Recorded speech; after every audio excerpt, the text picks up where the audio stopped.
Hello everyone. तो आज हम लोग लेकर आ चुके हैं 30 डेज फाइनल स्ट्रेटजी एमएसटी सीटी के लिए। ठीक है, क्योंकि आपके पास सिर्फ एक ही महीना है अब। ठीक है, तो अब आपको रेडी हो जाना है अपने आप को पूरी तरीके से झोंकने के लिए। ये सोच लो कि ये 30 दिन बस मेहनत कर लो ना धीरे से, तो भाई लाइफ एकदम सेट हो जाएगी। और सच्ची बता रहा हूँ, लाइफ सेट हो जाएगी। क्यों पता है? क्योंकि उसके बाद एक तो तुम्हें गैप मिलेगा, एक दो महीने का गैप मिलेगा। उसमें तुम अपने आप को रिक्रिएट कर सकते हो, जितना भी तुमने अभी तक बर्डन उठाया, जितना भी तुमने सफ़र किया, सब कुछ रिक्रिएट कर सकते हो। ठीक है, वैसे हो सकता है बहुत सारे न्यू व्यूअर्स आ रहे हो, तो उनको मैं बता दूं कि हमने चैनल पर ऑलरेडी बहुत कुछ अपलोड कर रखा है। 12th का पूरा सिलेबस हमने अपलोड कर रखा है, फिजिक्स, केमिस्ट्री, मैथ्स। ठीक है, केमिस्ट्री में ऑर्गेनिक छोड़ दो तो सब कुछ अवेलेबल है। ठीक है, बायोलॉजी अपलोड नहीं कर रखा है और फ्यूचर में हम लोग ज़रूर ट्राई करेंगे इसका। ठीक है, पीसीएम पूरा अवेलेबल है 12th का, और एमएसटी सीटी का एक कोर्स चल रहा है। ठीक है, फ्री है यार, यूट्यूब पर ही है।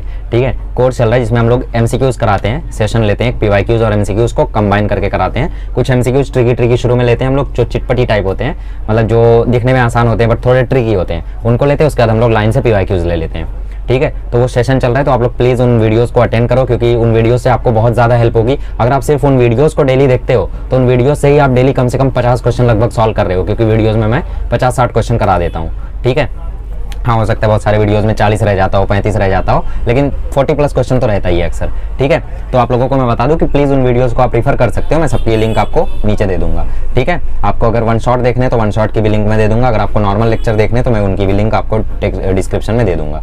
ठीक है, अच्छा, तो ध्यान से देखो, अभी 30 डेज आपको करना क्या है। सॉलिड स्ट्रेटजी बताऊंगा, फाइनल स्ट्रेटजी बताऊंगा, आपका काम यूँ हो जाएगा, आपको कोई दिक्कत नहीं होगी। ठीक है, अच्छा, तो सबसे पहली बात कि आप लोगों को पता है कि एमएसटी सीटी एग्ज़ाम में जो आपके क्वेश्चंस आते हैं वो उतने टफ नहीं आते हैं। मतलब फिजिक्स केमिस्ट्री की बात करें तो वो तो काफ़ी इजी आता है, मतलब बोर्ड लेवल ही आप कह सकते हो। फिजिक्स केमिस्ट्री तो बोर्ड लेवल एक तरीके से आप कह सकते हो, क्योंकि बोर्ड में भी वैसे एमसीक्यूज थे जैसे एमसीक्यूज में सीटी के पीवाईक्यूज में देखता हूँ। हाँ, मैथमेटिक्स का मैं मानता हूँ थोड़ा लेवल ऊपर गया है, लेकिन फिर भी इतना लेवल ऊपर नहीं गया है कि उसमें तुम 60 ना क्रॉस कर सको। मैंने 2022 में सीटी दिया था और मेरे 66 आए थे, और मतलब मैं एकदम नॉन सीरियस होकर दिया था। मतलब मैं बिल्कुल भी सीरियस नहीं था, because I was preparing for JEE Mains at that time. JEE Mains, not only JEE Mains, I was preparing for JEE Advance also. ठीक है, करंटली मैं एनआईटी भोपाल में हूँ, तो जेईई मेंस मैंने क्लियर किया उस टाइम। तो हालांकि मैं जेईई मेंस की तैयारी करना शुरू ही किया था, तो मैंने सोच रखा था यार मुझे जेईई मेंस की तैयारी करनी है, आईआईटी जाना है, एनआईटी जाना है, तो ये एमएसटी सीटी देने का कोई सेंस नहीं है। इसकी वजह से मैंने कभी प्रिपरेशन नहीं की एमएसटी सीटी की। हाँ, एक बार सैम्पल पेपर सॉल्व किया था, वो अप्रैल के महीने में किया था, और सीटी हुआ था अगस्त में। अप्रैल में किया था 2-3 सैम्पल पेपर, बट उसमें सीटी हुआ था। तो बेसिकली ऐसा था। तो at last I scored 117 marks, जिसमें से 66 मेरे मैथमेटिक्स में थे, बिना प्रिपरेशन के। तो सोचो अगर मैं थोड़ी सी प्रिपरेशन कर लेता, थोड़े से सॉल्विंग सेशन देख लेता, या फिर कोई लेक्चर बढ़िया से देख कर जाता अगर मैं, तो क्या ईजिली मैं 70 क्रॉस नहीं कर देता। और अगर मैं 70 क्रॉस कर सकता हूँ तो आप भी 70 क्रॉस कर सकते हो मैथमेटिक्स में।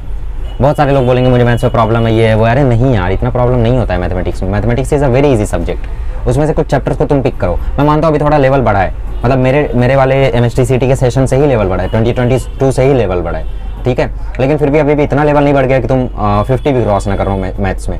ठीक है, तो सबसे पहले देखो, मैं कुछ चीज़ें आप लोगों को बताने वाला हूँ, इन स्ट्रेटजीज़ को फॉलो करो। ठीक है, वीडियो एंड तक देखना, मुझे पता है थोड़ी लेंदी हो जाएगी वीडियो। ठीक है, और इस स्ट्रेटजी के बाद अगर तुम्हारा फ़ायदा नहीं हुआ ना तो नाम बदल दूंगा मैं। आ जाओ, देखो स्ट्रेटजी क्या है। सबसे पहले तुम्हें मतलब अपने चैप्टर्स को सिलेक्ट करना है। ठीक है, एक लिस्ट बनाओ एक, जिसमें तुम क्लासीफाई करो। तुम बोलोगे ये क्या बोरिंग काम बोल रहे हो, ये सब क्या करना है ना भाई, ये बोरिंग काम नहीं है, वही तो तुम समझते नहीं हो।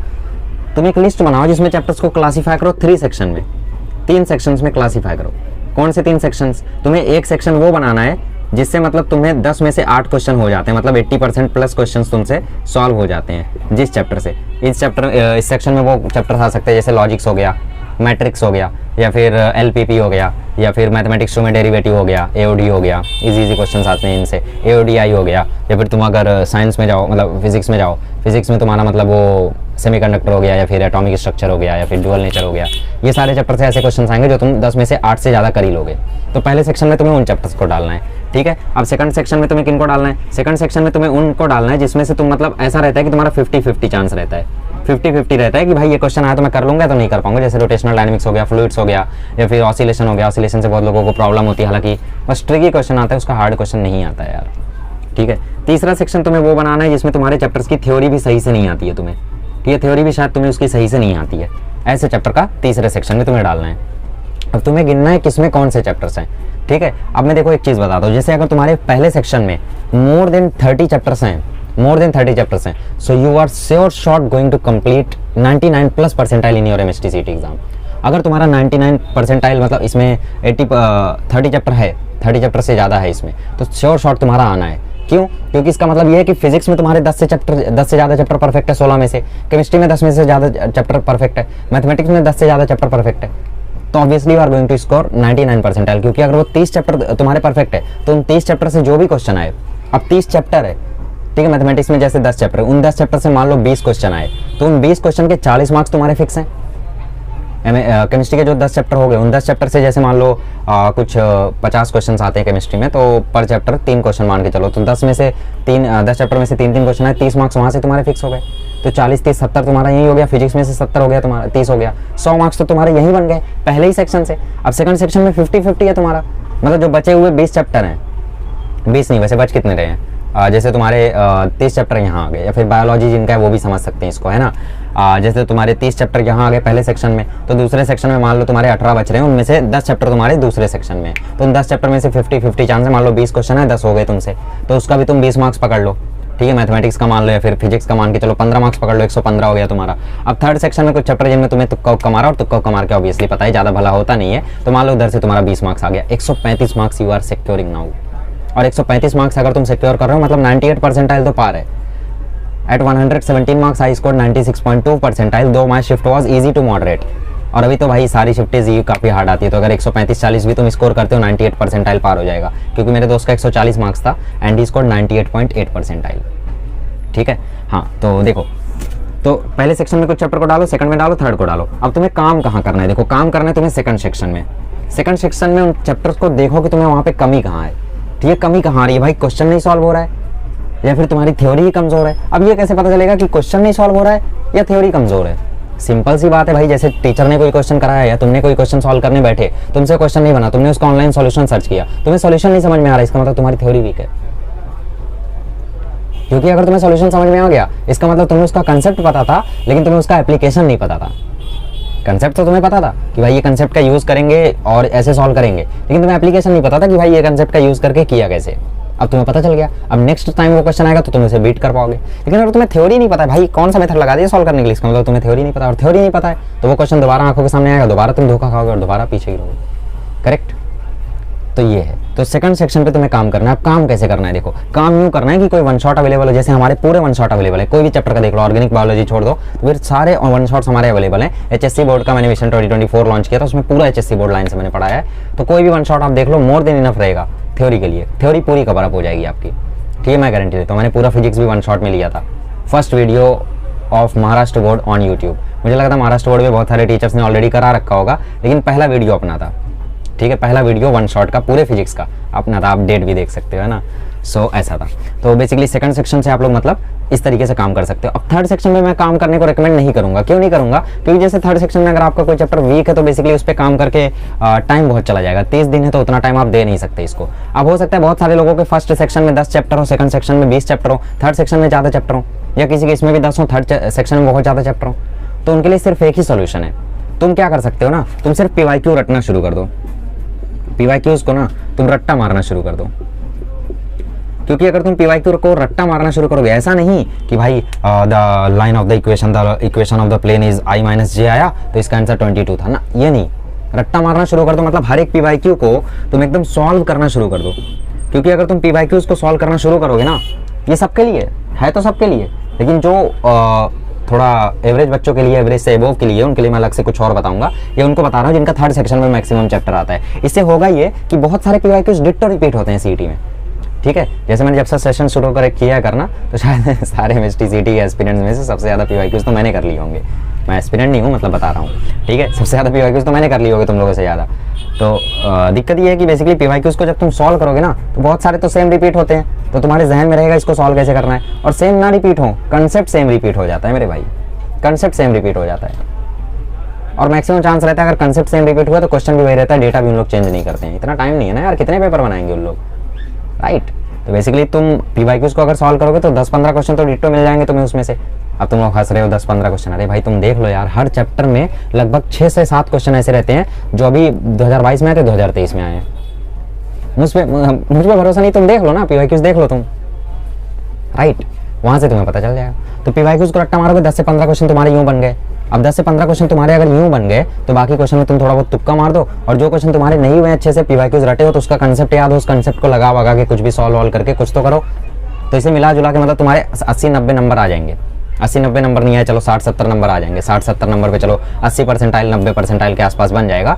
और मैंने सुना है मतलब बहुत सारे कॉलेजेस 80-90% पर भी मिलते हैं, जैसे मेरे बहुत सारे दोस्तों के से 70% वगैरह थे मेरे बहुत सारे दोस्तों के, ठीक है। तो they took those college and happy, obviously happy तो सभी रहते हैं, ठीक है। पीवाई को सॉल्व करो, इसके अलावा मेरे पास कोई रास्ता नहीं है उनके लिए। अब देखो उनकी बात करते हैं, इनके फर्स्ट सेक्शन में बहुत सारे चैप्टर आते हैं, सेकंड सेक्शन में बहुत सारे चैप्टर आते हैं। देखो इनको क्या करना है, सिंपल सा फंडा बताऊंगा तुम्हें। सबसे पहला काम तुम्हें क्या करना है, जो सेकंड सेक्शन की थ्योरी है ना उस पर थोड़ा सा काम कर लो। सेकंड सेक्शन की जो थ्योरी है उस पर थोड़ा सा काम कर लो, सिलेक्टेड थ्योरी करो।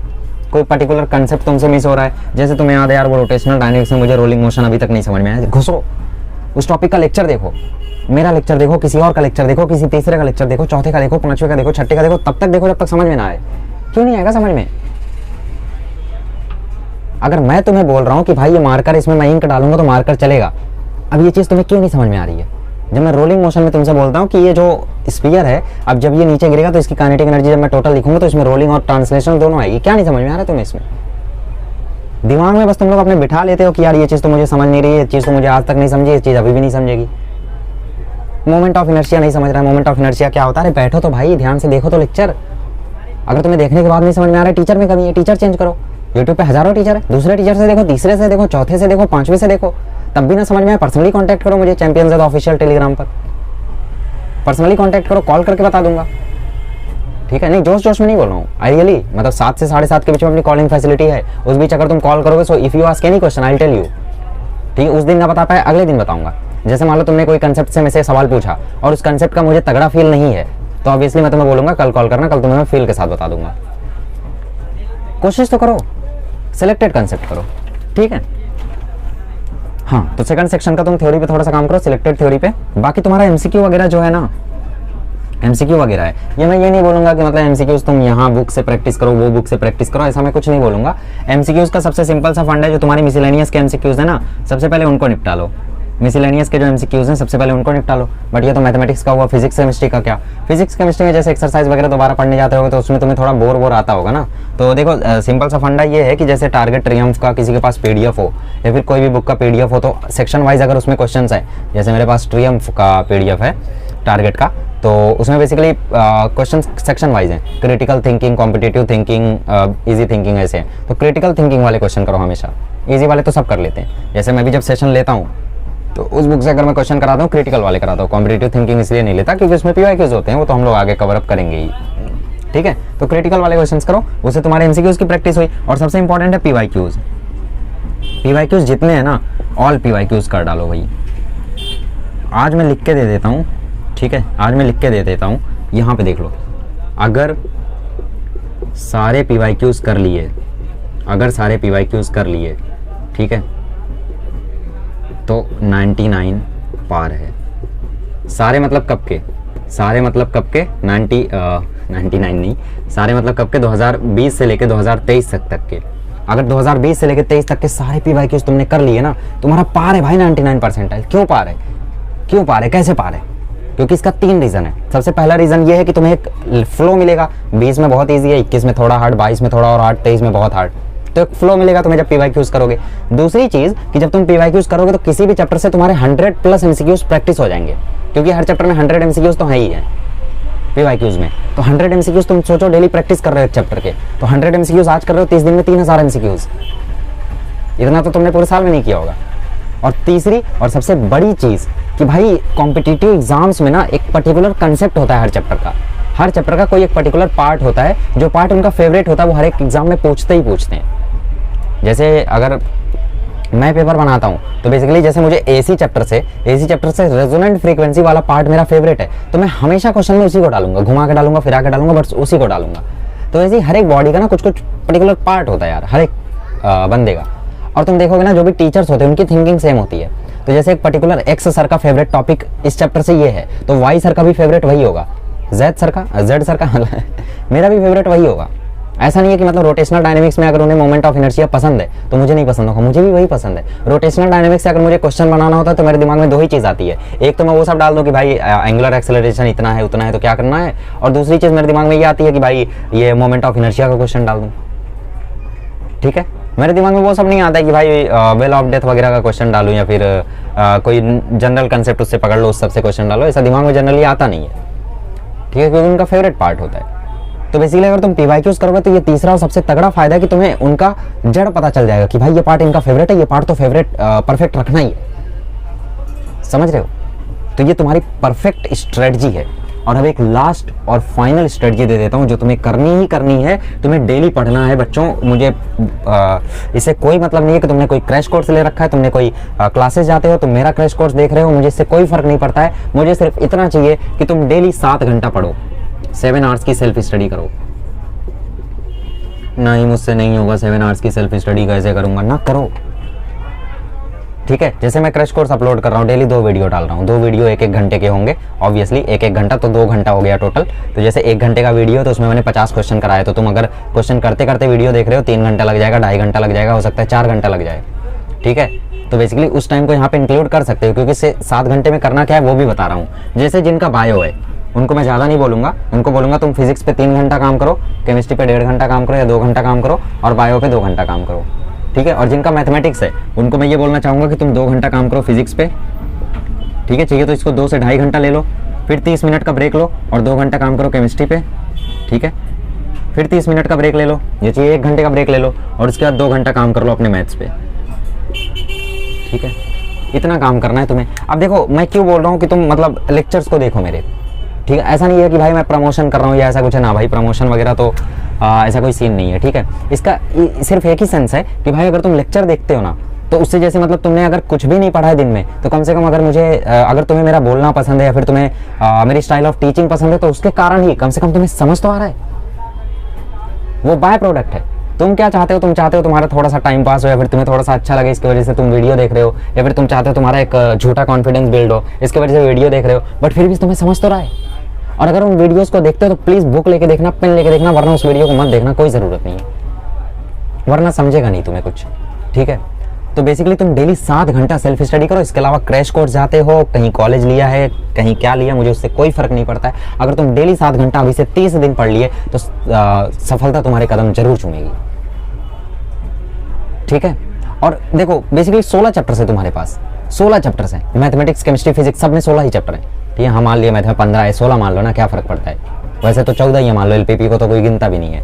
ठीक है, तो बेसिकली तुम्हारे पास अगर 16 चैप्टर हैं और तुम्हारे पास 30 दिन है, तो बेसिकली महीने में तुम एक चैप्टर को 2 बार कर लोगे, एक चैप्टर को 2 बार। और अगर एक चैप्टर को तुमने 2 बार कर लिया, सोचो तुमने कितनी ज़्यादा महारत हासिल कर ली। एक मूवी को अगर तुमने 2 बार देख लिया, उस मूवी का सीन तुम्हें याद हो जाएगा, एक एक बंदे का, एक एक कैरेक्टर का, उस साइड रोल के कैरेक्टर का नाम याद हो जाएगा जो मूवी में 10 सेकंड के लिए आया था। मूवी तो 3 घंटे की होती है, चैप्टर्स में क्वेश्चन तो खाली 50 ही होते हैं। ठीक है, तो डेली तुम्हें पीवाईक्यूज जरूर करने हैं। ठीक है, क्वेश्चंस कितने करने हैं वो भी बता देता हूँ। डेली हर एक चैप्टर से तुम्हें कोशिश करनी है 40 से 50 एमसीक्यूज करने की, और उसके बाद 40 से 50 पीवाईक्यूज करने की। ठीक है, अगर तुम्हारा एमसीक्यूज नहीं करने का मन है, या तुम्हारे पास बुक नहीं है, या तुम्हारे पास कोई सोर्स नहीं है, तो पीवाईक्यूज तो करना ही है, इसको चलो हटा दो, पीवाईक्यूज तो करना है। फिर 100 पीवाईक्यूज करो डेली। अगर तुम 100 क्वेश्चन डेली करते हो, फिजिक्स केमिस्ट्री मैथ्स बायोलॉजी, जिनको बायोलॉजी उनको बता रहा हूँ, जिनको बायोलॉजी में से एमसीक्यूज तुम करते हो, तो भाई सोचो तुम्हारा लेवल कहाँ पहुँच जाएगा अगर तुम 100 क्वेश्चन डेली कर रहे हो। पहली बात तो तुम अपना कैलकुलेशन तेज कर लोगे, तुम अपनी स्पीड तेज कर लोगे। अब कुछ लोग पूछेंगे सैंपल पेपर करना है क्या? नहीं करना है भाई, ये 30 दिनों तक तो तुम्हें सैंपल पेपर छूना भी नहीं है। तो करेंगे क्या? अरे 5 मई से है ना पेपर, 2 मई से, कब से है? 2 मई से है अगर, तो अभी तो तुम्हारे पास 34 दिन है, तो उन 4 दिनों में कर लेना सैंपल पेपर। सैंपल पेपर उतना रोल प्ले नहीं करेगा। ठीक है, सैंपल पेपर अगर तुम्हें करना ही है, बहुत ज़्यादा जिद है तुम्हारी, तो हर हफ्ते के एंडिंग में संडे को इवनिंग में बैठ के, जब तुम्हारा माइंड शांत हो, नहीं पेपर तो दोपहर में या मॉर्निंग में होता है। अरे यार कैसी बच्चों वाली बात करते हो यार तुम लोग, मतलब तुम्हें आफ्टरनून में नींद आती है क्या? हाँ मुझे तो आती है। ठीक है भाई, इवनिंग की जगह आफ्टरनून पकड़ लो, आफ्टरनून पकड़ लो, जब भी तुम्हें बढ़िया लगे भाई, आफ्टरनून में, मॉर्निंग में, जब भी तुम्हें बढ़िया लगे। 3 घंटे बैठ के एक मॉक टेस्ट दे देना। मॉक टेस्ट भी किसका देना, PYQs का देना। 2019 का कोई पेपर उठा लो या 2023 की किसी शिफ्ट का कोई पेपर उठा लो, उसको दे देना, या फिर किसी बुक का दे देना, क्योंकि इंस्टीट्यूट का मॉक टेस्ट देने का ये सेंस, इंस्टीट्यूट का मॉक टेस्ट इसलिए गड़बड़ होता है क्योंकि बेसिकली उन लोग जानबूझ के हार्ड क्वेश्चन घुसा देते हैं ताकि बच्चा थोड़ा सा और अपने आप को डेवलप करे, लेकिन बच्चा उल्टा डिमोटिवेट हो जाता है। जैसे मेरा वो है कि भाई जैसे मैं कभी भी अगर कोई प्रॉपर एक सिलेबस को लेकर चलूँगा, अभी तो मतलब एक हेल्पिंग हैंड की तरह हूँ मैं। हाँ, मैंने माना कि भाई मैंने 12वीं का पूरा सिलेबस करा दिया 6 महीने में, 1 साल में, लेकिन ऐसा ज़रूरी नहीं है कि हर बार करा सकूँ, इसलिए मैं कभी बोलता नहीं हूँ कि डिपेंड हो जाओ टोटली। लेकिन अगर कभी हुआ ऐसा तो मैं उसमें मॉक टेस्ट तो ज़रूर आसान रखूँगा भाई। अगर एग्जाम का लेवल ये है तो मैं मॉक टेस्ट का लेवल ये ज़रूर रखूँगा। क्यों पता है? क्योंकि क्लास में मैक्सिमम बच्चे एवरेज होते हैं यार, टू बी ऑनेस्ट। मैक्सिमम बच्चे क्लास में एवरेज होते हैं, टॉपर इतने होते हैं, बहुत गहे गुजरे बच्चे सिर्फ इतने होते हैं, और एवरेज इतने सारे होते हैं। तो इनके लिए मतलब इनको खुश करने के लिए तुम्हें क्या करना है भाई, इजी मॉक टेस्ट दे दो। अगर लेवल ये है तो इस लेवल का दे दो ना, तुम इस लेवल का मॉक टेस्ट दे देते हो, ये तो पता नहीं कहाँ किस लेवल पर चला जाता है। तो भाई इस बच्चे का क्या होगा यार, कोटा में इसी वजह से ये सब होता रहता है। ठीक है, दोज हु नो ओके। तो 100 PYQs करो कम से कम, अगर तुम्हारे पास MCQ के लिए कोई बुक नहीं है तो। और 100 PYQs अगर तुम करते हो, और आप लोग अगर बोलोगे 100 PYQs डेली किए तो 15 दिन में तो सब खत्म हो जाएगा, क्योंकि 15 ही चैप्टर है सब में और हर एक चैप्टर में 100 ही PYQs हैं। दोबारा करो, रिपीट इट। ज़रूरी थोड़ी है तुमने जो पहली बार में किया वो तुम्हें समझ में आ गया। और सबसे तगड़ा लेसन लेते जाओ आज कि कभी भी अपने आप से झूठ मत बोलना। कोई क्वेश्चन अगर तुम्हें नहीं आया है तो अपने आप को मना मत लेना कि हाँ ये तो ऐसा ऐसा आ गया होगा ना। ये झूठ अपने आप से कभी मत बोलना तुम, क्योंकि ये चीज़ मतलब मैंने बहुत की अपनी लाइफ में। ठीक है, ड्यूरिंग माई 12th प्रिपरेशन या JEE प्रिपरेशन, जब भी मेरे सामने कोई हार्ड क्वेश्चन आता था जिसका सॉल्यूशन मुझे इतना बड़ा दिखता था, मैं उस क्वेश्चन को ये कह के छोड़ देता था चलो ये तो एग्जाम में नहीं आएगा। हाँ, ऐसा मतलब हुआ भी है कि आया नहीं है, कभी ऐसा हुआ नहीं कि किसी क्वेश्चन को मैंने देख के छोड़ दिया और वो एग्जाम में आ गया।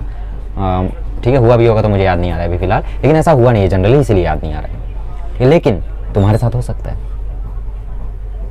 तुम्हारे साथ। ठीक है, तुम जिस क्वेश्चन का इतना बड़ा सॉल्यूशन देख के उसे छोड़ दे रहे हो। हाँ, एक जगह हुआ था मेरे साथ, वो सेंट्रीपिटल एक्सेलरेशन और टेंजेंशियल एक्सेलरेशन को जहाँ पे इक्वल करने वाला पार्ट है, उसको मैंने ये देख के छोड़ दिया था कि यार ये क्वेश्चन तो ईजी है, हालांकि उसका सॉल्यूशन छोटा था। मैंने ये सोच के छोड़ा कि ये तो ईजी है, सॉल्व नहीं किया और एग्जाम में आ गया, फंस गया मैं। और वही क्वेश्चन CT में 4 बार रिपीट हुआ है, JEE से CT में। ठीक, तो बेसिकली अपने आप से झूठ मत बोलो। तुम जो क्वेश्चन तुम्हें नहीं आता है भाई, नहीं आता है, शर्म है क्या? कोई पूछ रहा है तुमसे, दोस्त बैठा है बगल में, टीचर है क्या? नहीं ना, नहीं आता है तो नहीं आता है भाई, उसका सॉल्यूशन देखो, कोई दिक्कत नहीं है। सॉल्यूशन नहीं समझ में आता है, कोई और तरीका ढूंढो, टीचर से पूछो ये सॉल्यूशन क्या है। क्योंकि भाई अगर तुम्हें कोई चीज़ आती है तुम बड़ा बड़ा उसको लिख सकते हो, कोई दिक्कत नहीं है भाई। जैसे तुमसे मैं बोलूँ कि अपने स्कूल पर एक एस्से लिखो, अपने कॉलेज पर एक एस्से लिखो, अपनी लाइफ के ऊपर एक कहानी लिखो, तुम एक बुक लिख के दे दोगे 10-15 पेज की 10-15 पेज की एक बुक लिख के दे दोगे तुम। कैसे? 10-15 पेज तुमने रट्टा मार दिया ना, मुझे पता है सब कुछ तो मैंने लिख दिया। तो भाई वैसे ही तो सॉल्विंग भी होती है। कितने सारे सॉल्यूशन ऐसे होते हैं जो मेरा बोर्ड भर जाता है, क्या मैं रट के आता हूँ उन्हें? नहीं, क्योंकि मुझे पता है सॉल्व करना आता है उन्हें। मैं सिंपल इजी। कभी भी अपने आप से झूठ मत बोलना। जो क्वेश्चन तुम्हें नहीं आता accept it, solve it, repeat it. फिर भी ना समझे, मैसेज मी, मुझे मैसेज करो टेलीग्राम पर, ऑफिशियल चैंपियन ज़ैद या चैंपियन ज़ैद ऑफिशियल। ठीक है, वैसे तो अब चैंपियन ज़ैद ऑफिशियल को मैं ऑफिशियल कर दूंगा, लेकिन ऑफिशियल चैंपियन ज़ैद पर तुम मैसेज करना है ऑफिशियल चैंपियन ज़ैद पर मैसेज करना, official champion Zaid username है। ठीक है, उधर मैसेज करना, I will tell you whatever doubt you have. ठीक है, चलिए thank you so much, I hope you would have like the strategy. ठीक है, पसंद आई होगी आपको ये स्ट्रेटजी, तो अगर पसंद आई है तो प्लीज़ इसको इम्प्लीमेंट करो, इसे फॉलो करो, और कुछ भी नहीं चाहिए मुझे। ठीक है, कल को आके बोलो कि मैंने आपकी ये स्ट्रेटजी वीडियो देखी थी, इस वीडियो के बाद मैंने आपका क्रैश कोर्स देखा, आपके उन वीडियोज़ को देखा, उसके बाद मेरे अंदर मोटिवेशन आया, मैंने सॉल्व किया। I will feel good if you get success. एक टीचर को इससे ज़्यादा क्या चाहिए होता है? एक टीचर को, एक अच्छे दोस्त को, एक बड़े भाई को इससे ज़्यादा क्या चाहिए होता है कि उनका छोटा भाई, उनका स्टूडेंट या फिर उनका दोस्त अपनी लाइफ में सक्सेस हो जाए। ठीक है, चलिए thank you so much for joining, और ऐसे ही पढ़ते रहिए, लग जाइए एकदम काम पर। 30 दिन और मेहनत करनी बच्चों, उसके बाद लाइफ बहुत अच्छी रहेगी। उसके बाद तुम खुल के बोल पाओगे लोगों को कि हाँ मैं ये हूँ। तुम्हारी लाइफ में उसके बाद कितना भी बड़ा डाउनफॉल क्यों ना आ जाए, तुम बोल सकोगे हाँ मैं ये हूँ। ठीक है, okay, thank you so much.